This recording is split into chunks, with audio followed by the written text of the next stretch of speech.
चलेगा। बड़ी संख्या में उपस्थित सभी छात्रा बेटियां और छात्र, आप सभी बीएड डिग्री और डिप्लोमा अध्ययन करके टीचर शिक्षक बनने जा रहे हैं। हमारे अभिषेक जी, अमित जी मालूम, मुकुंद पांडे जी, मेरे साथी प्रमोद राय जी। जैसे बताया, मैं प्रोफेशनली तो कैंसर का सर्जन हूं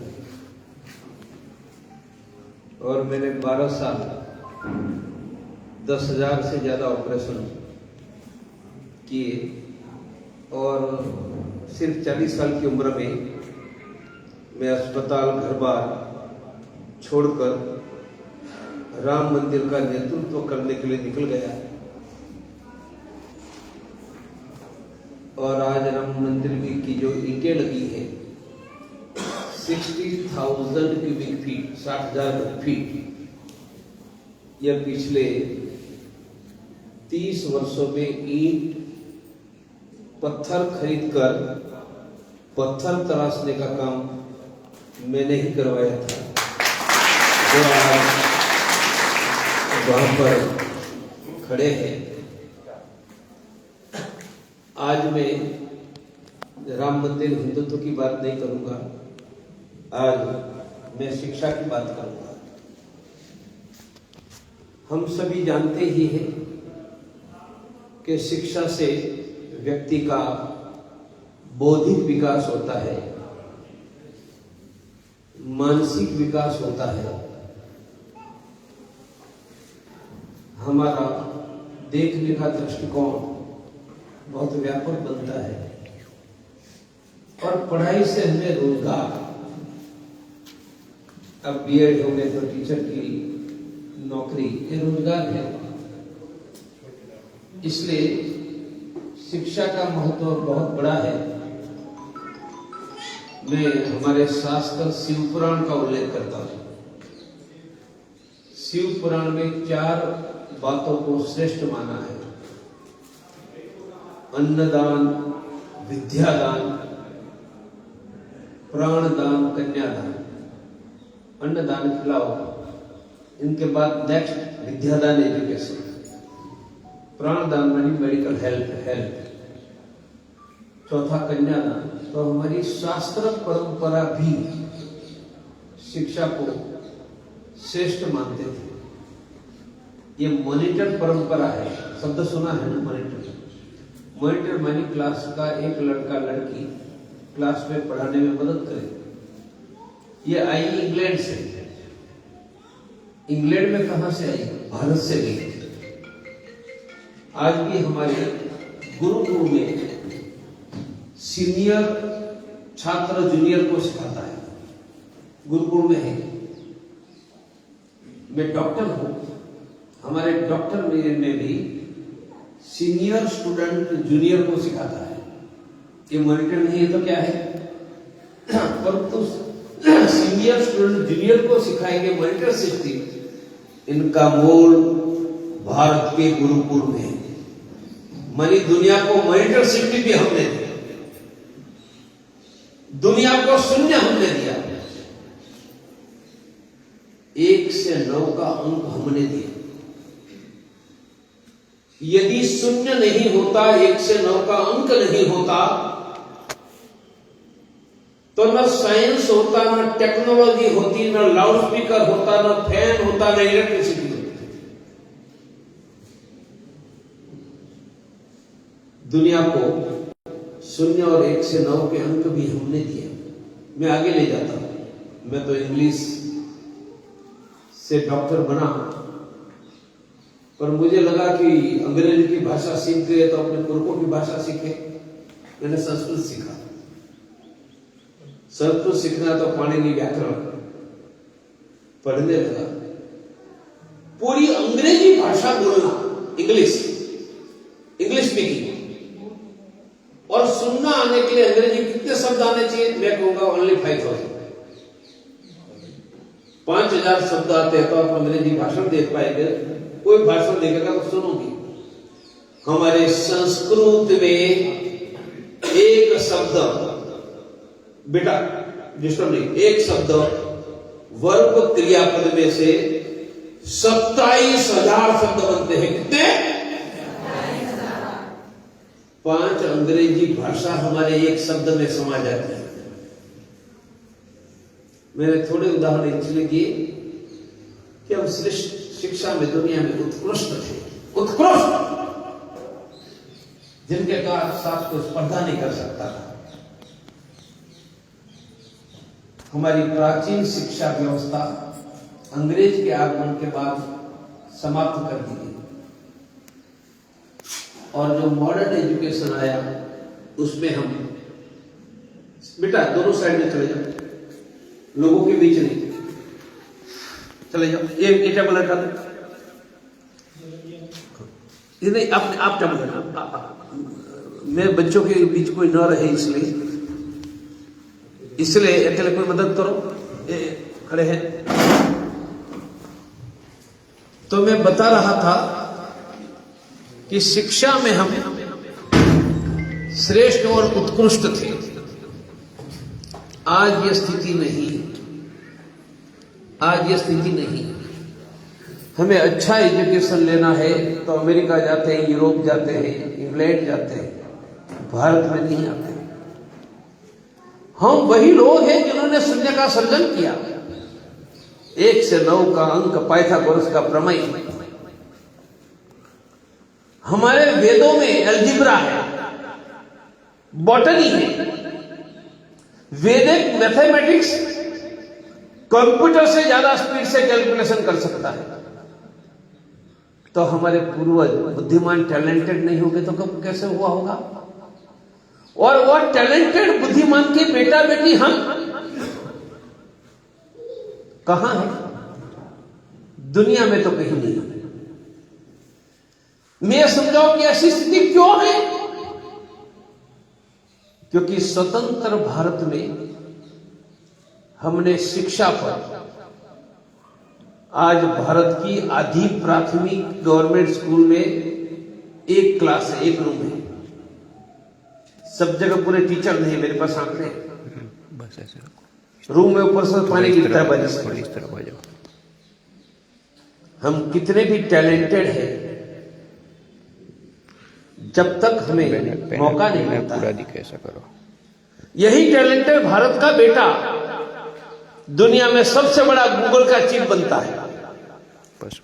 गूगल का चीफ भारत का है, एक नहीं, दुनिया की सैकड़ों कंपनी भारत में लोग लीड कर रहे हैं। तो हम टैलेंटेड तो है ही, हमारे बाप दादे भी टैलेंटेड थे। कुल मिलाकर शिक्षा में जितनी सुविधा,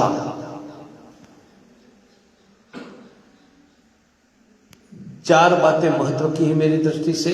मेरे साथ बोलो, हमें चाहिए, बोलो हमें चाहिए सस्ती शिक्षा, हमें चाहिए गुणवत्ता युक्त शिक्षा, हमें चाहिए शिक्षा के साथ रोजगार, हमें चाहिए शिक्षा के बाद रोजगार। मैंने 4 बातें कही।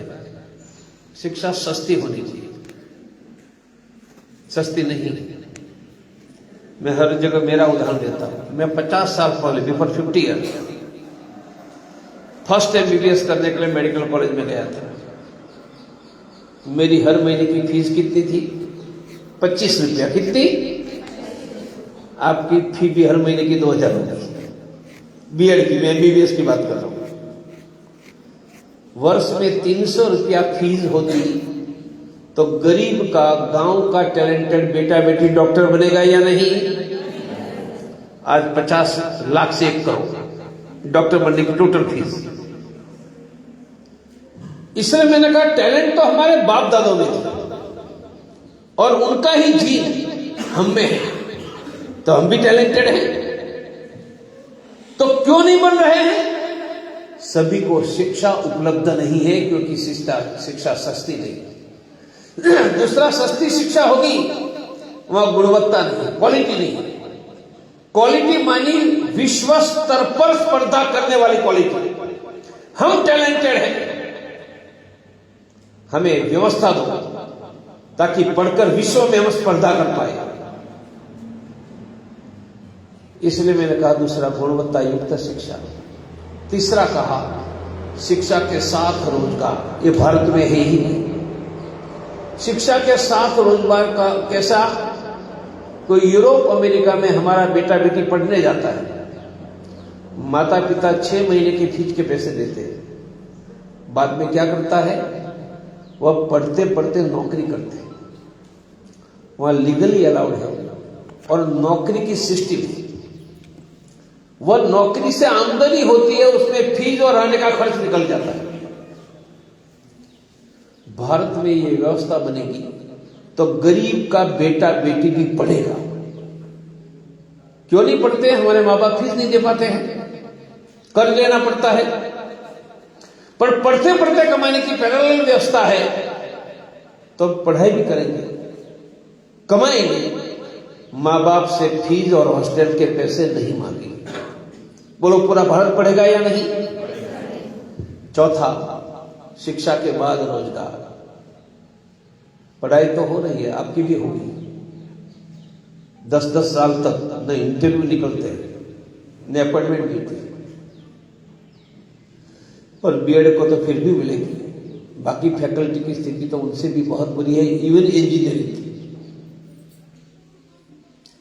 भारत की शिक्षा व्यवस्था में शिक्षा के साथ रोजगार और शिक्षा के बाद रोजगार, अभी एनसीईआरटी ने 8th स्टैंडर्ड से शिक्षा के बाद रोजगार की ट्रेनिंग देश में शुरू की है।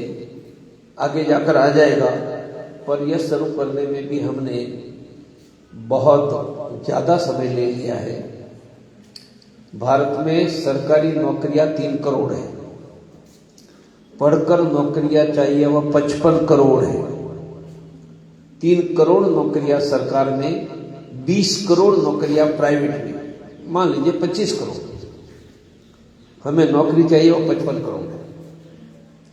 30 करोड़ को न सरकार से नौकरियां मिलेंगी न प्राइवेट में, तो हम जीवन कैसे चलाएंगे? तो नौकरी नहीं मिलती है तो भी हम कमाए, उनको स्वरोजगार कहते हैं, इंग्लिश में सेल्फ एम्प्लॉयमेंट। हमारी पढ़ाई के साथ सेल्फ एम्प्लॉयमेंट की शिक्षा, कोई भी युवक युवती को बेरोजगार पढ़ाई के बाद नहीं रहने देंगे। थोड़ी दिशा पकड़ी है। मैं क्यों कर रहा हूं? मैं वही व्यक्ति हूं जिन्होंने प्रतिदिन के 5-6 ऑपरेशन, हर रोज की 20-25 लाख की आमदनी छोड़ी राम मंदिर के लिए, और लड़ाई लड़कर डंके की चोट पर मंदिर बनाया। और वही 2-3 संकल्प कर रहा हूं, उसमें एक संकल्प शिक्षा का है। राम मंदिर बन गया, मेरे पास समय है। इसका नाम है राष्ट्रीय छात्र परिषद। यह कोई हिंदुत्व के लिए संगठन नहीं लड़ेगा। हिंदुत्व के लिए लड़ने के लिए मेरे पास बहुत संगठन है। तो किसके लिए लड़ेगा? सस्ती शिक्षा, गुणवत्ता युक्त शिक्षा, शिक्षा के साथ रोजगार और शिक्षा के बाद, ये 4 के लिए मैं मैदान में उतर रहा हूं। और इसकी जगह जगह पर मैं कॉलेजों में जाकर छात्र की मीटिंग करके उनकी पूर्व तैयारी कर रहा हूं। हो जाएगा, करेंगे। मैं मूल 1000 की आबादी का गांव का किसान का बेटा, जहां गाय भैंस बैल मेरे घर में भी अभी है। तो एक काम मैंने अभी शुरू किया है। मैं जैसे गांव से निकलकर बड़ा डॉक्टर बना, तो इससे गांव के निकल बड़े बड़े लोग बने हैं। ऐसे लोगों की एक संस्था में बनवा रहा हूं, हर गांव के लोगों, उनको कहते हैं मेरा गांव परिषद। वो क्या करेगी? गांव से निकले हैं, शहर में रहते, अच्छे कमाते हैं, वो हर महीने 1000, 2000, 5000, 10,000, लाख रुपए निकालेंगे इकट्ठा करेंगे। क्या करेंगे? गांव में आज भी रहते हैं उनकी बेटा बेटी की फीस भरने का काम करेंगे। सीधी स्कूल कॉलेज की 51 नंबर मार्कर डायरेक्ट फीस भरेंगे। ठीक है, गांव के 5 बच्चों की फीस भरेंगे तो भी हमारा जीवन धन्य हो जाएगा। दूसरा, आरोग्य में मदद। तीसरा, रोजगार में जाएंगे। तो बिना सरकार भी शिक्षा को आगे ले जाने के लिए प्रयास करेंगे, पर सरकार की योजना भी आवश्यकता होने पर बदलेंगे। हमने राम मंदिर डंडे और कानून से बनाया। हमने डंडा भी उठाया था और कानून भी उठाया। छात्रों के लिए भी हम शिक्षा के लिए डंडा और कानून दोनों उठाएंगे। इतनी ही बात समझाने के लिए मैं घूम रहा हूं। कुछ मेरी बेटियां और लड़के 5-10 ये राष्ट्रीय छात्र परिषद में मैं सीधा लीड करने वाला हूं, और मेरे साथ होते तो आपका कोई नाम लेने की हिम्मत नहीं करेगा। ऐसे 5-10 छात्र छात्राएं बाद में मेरे पास आ जाए कार्यक्रम के बाद। ये मेरे साथ यह एजुकेशन के काम में राष्ट्रीय छात्र परिषद में जुड़े 1-2 प्राध्यापक पांडे साहब जो मेरे साथ जुड़े। ये मेरे जीवन के आनंद के लिए कर रहा हूं। मैं एक किसान का बेटा, 2 एकड़ जमीन, एजुकेशन के बाद बहुत बड़ा कैंसर सर्जन, लाखों रुपया कमाने वाला बना, तो देश के सभी गरीब और ग्रामीण बेटा बेटियां न बन सकते हैं। हम बनाने की दिशा में आगे ले जाएंगे। इसलिए राम मंदिर के बाद 3-4 काम, इनमें एक काम यह राष्ट्रीय छात्र परिषद शिक्षा। सिर्फ एक जानकारी दे दूं, यहां किसी को परिचित को कैंसर होता है, हार्ट का ऑपरेशन करवाना होता है। कैंसर और हार्ट का ऑपरेशन 1 लाख से 5 लाख लेते हैं। आप हमारे अभिषेक मालू जी का संपर्क कीजिए, नागपुर में बिना पैसे मुफ्त में मैं करवा दूंगा। ये सबके लिए करवा दूंगा। तो शिक्षा का काम आज मुख्य है, मुफ्त डॉक्टरी। इसके बाद की 3 बजे की मीटिंग में मैं योजना बनाने वाला हूं। एक छोटा सा काम के साथ पूरा करूंगा। हमारी बेटियां घर से बाहर निकलती है, पढ़ने के लिए जाती है, घर वापस नहीं आती है, तब तक माँ बाप को चिंता रहती है। सभी घरों में सबको चिंता रहती है, क्या कुछ होगा। मैंने एक सिस्टम विकसित की है। ये हम जूडो नहीं सीखे हैं, कराटे नहीं सीखे। जूडो सीखे नहीं, कराटे नहीं सीखे। किसी ने हम पर हमला किया, हमको पकड़ा, छेड़ा, हम ही उनको पीटेंगे और उनसे छूटेंगे। मेरे साथ बोलो, हम ही पीटेंगे, हम ही छूटेंगे। यह महिला संरक्षण ट्रेनिंग है, self defence protection training. Judo karate नहीं है, पर उसके आधार पर है। मैं 1-2 प्रयोग सिर्फ दिखा देता हूं। मेरी किसी भी एक बेटिया का दुपट्टा मुझे दे दो, दुपट्टे से पकड़ते सिखा दे। यहाँ 1-2 बेटियों ने दुपट्टा पहना है, सिर्फ दुपट्टा, बेटिया को नहीं आना, दुपट्टा देना है मुझे दुपट्टा दे दो। 1-2 बेटी, आप बेटा दे दो, आप दुपट्टा दे दो, पिन निकाल कर दे। मैं प्रयोग दिखा, बस आ गया दुपट्टा।